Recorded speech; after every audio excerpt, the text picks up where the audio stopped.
Now, R Santana is an award-winning screenwriter and producer. It's a return visit. How are you doing today? I'm very good, thank you. Now, of course, last time we talked about the series, The Bologna Trail, and the first book in it, Perpetual Gloom, and the TV pilots that you've done for it. And today, we're talking about the audiobook.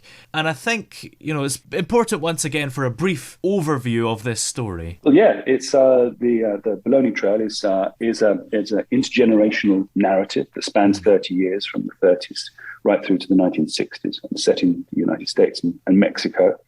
And the essential narrative pivots around a 9-year-old girl called Shelda, who with her younger siblings are abandoned on the streets of Mexico by their parents and are forced to fend for themselves and find their way back home. And this is all a backdrop of drugs and hotel members of the family. Yeah. And of course, for the audiobook, do you think it's important to have an audiobook? Absolutely. It's becoming a standalone platform in its own right. Yes. It's not just a case of a narrated version of a print book. Now it's becoming something that people are consuming as a product in its own right. Yeah. And for Perpetual Gloom, I take it we're getting a full audiobook here. We're not getting some abridged version, right? No, you're getting the full book. Yes. Every word of it, yeah. And you actually had to audition voiceover artists and audio engineers as well, right? Yeah, exactly. We chose, there are a number of platforms out there. We chose ACX as our platform to basically audition, as you say, to audition people. In this case, Anthony Santoro, who we chose, he did most of the engineering work as such and editing. But we auditioned via that platform. There were a few people in the running, but we found that Anthony's was what we were looking for, and it was something that delivered atmosphere and dialect for us, warmth, and also being versatile enough to distinguish different characters, without kind of making complete over for us to get the right voice. Yeah, and just looking at a picture of Anthony J. Santoro, he just looks like he's got a really cool voice, doesn't he? He looks very cool. Yeah, he has got a very cool voice. Yeah. He's quite a recognisable audiobook narrator as well, isn't he? He is indeed. Yeah, he's certainly very recognisable. He's got a string of credits to his name, and as an author himself, he also understands the process, and he understands how writing words down on the page is very different to reading them. So we were very lucky to get him. Yeah. And you mentioned that he did a lot of the audio engineering himself in the end. Were you intending for that to be the case, or were you expecting it to kind of be two people? We did look for somebody who had their own effectively editing facilities, audio editing facilities, because we felt that it would speed the process up. When we were reviewing, a block of work, for example, if there were any changes to be made, that could be done straight away. And actually, to be honest, Anthony did a lot as well, as he was a lot of stuff behind the scenes anyway, as he was reading, so he would auto-correct some of the things that he wasn't happy with. Yeah, and I suppose voice artists probably are naturally very good editors, aren't they? That's right, and it's a great skill to be able to sit down and read, out loud for 30 minutes and get all the intonation and pacing right, and not trip over the words. Yeah, that's the thing.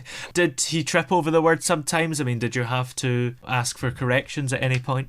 Most of the trips that happened, he'd already taken out anyway. He'd already told us about those. There were a couple of, if there was a couple of mispronunciations, or there was a slight blending of words in a given sentence, then we would probably just go back and reread those. And that's what Anthony did, just for clarity and kind of pacing, really. And how did you check his mistakes? Did you have to listen to the full hours of recording. Yeah, it was a case of sitting down and listening. I think I read the book about 3 or 4 times over the course of the sessions. But yeah, it was a case of listening to the recording and following along in the book. So I was looking for accuracy, but also how it read and how it felt as an emotional read, listening to it. So I had kind of 2 hats on and trying to sort of juggle those different aspects, you know. Yeah.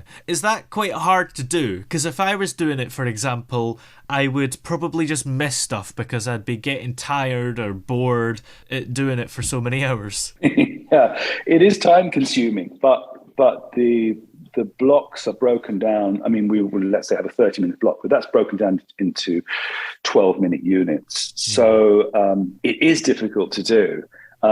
It was my first experience of doing an audiobook like this, certainly editing. So for me, it was a learning curve, and I had to be extra careful to make sure that I followed the text and was true to the words that Shayla had written down. But like I said, I read the book, quite a few times. Yeah. How long did that process take? The sort of going back and forth. We were doing that for a few weeks. I can't recall exactly how long, but it was a few weeks. Well, I want to say about 3 weeks. It may have been something like that.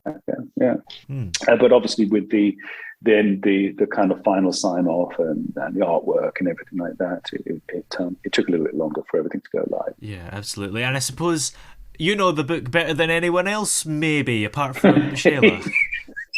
For every read, I discovered new aspects that I'd missed from the previous one. Yeah. Are you creating artwork for the audiobook as well? Yeah, we had to. ACX have a delivery. They deliver to Audible, so it appears in Audible and other platforms as well. And one of the requirements was that the artwork, or the cover artwork for the audiobook, had to conform to certain constraints. And interestingly, what I didn't know, what I found out, was that, for example, when it goes in Audible, you need to leave a section. I think it was in the bottom right-hand section, clear for any of the Audible's promotional banners or anything like that. So if you've got text at the bottom, you've got to make sure it's not clipped by that little corner.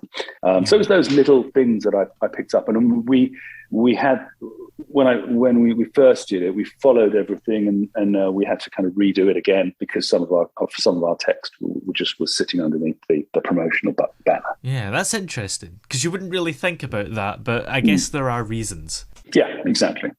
Yeah. And if somebody's just listened to the audiobook, do you think they have the right to claim that they actually read the book? That's an interesting question.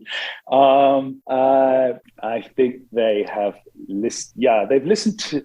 It's something that when we read, we obviously connect the dots in our imagination. We visualize characters, and listening to an audiobook, we have that suggestion there as well. And also we've got a different voice in our head. So I would say on balance, yeah, we do.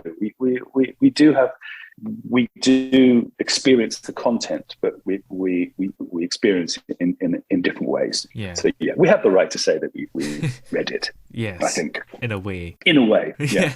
Where can we find the audiobook? Is it already out? It is, yeah. It's available on Amazon. It's available on Apple Books, Barnes and Noble in the States, and we are planning on also uploading it to some other retailers and outlets as well. So it's pretty much everywhere. Great. And for the future books, are you planning on doing audiobooks in the same way and maybe using Anthony again? Absolutely. I mean, Anthony's got a great voice. What I think we would do differently next time is I'm involved in various projects at the moment that have a lot of immersive audio and spatial audio, and that is is kind of the way forward. And I just love the idea of creating a soundscape, an atmosphere of different sounds, and we orientate as a listener. We orientate. We can almost kind of be in a three-dimensional environment. I'd love to be able to explore and experiment with something like that for the next audiobook. So maybe revisit the current one. Yeah, that sounds exciting. Well, many thanks for coming on today, and see you soon, maybe. Absolutely, fantastic. Thanks ever so much.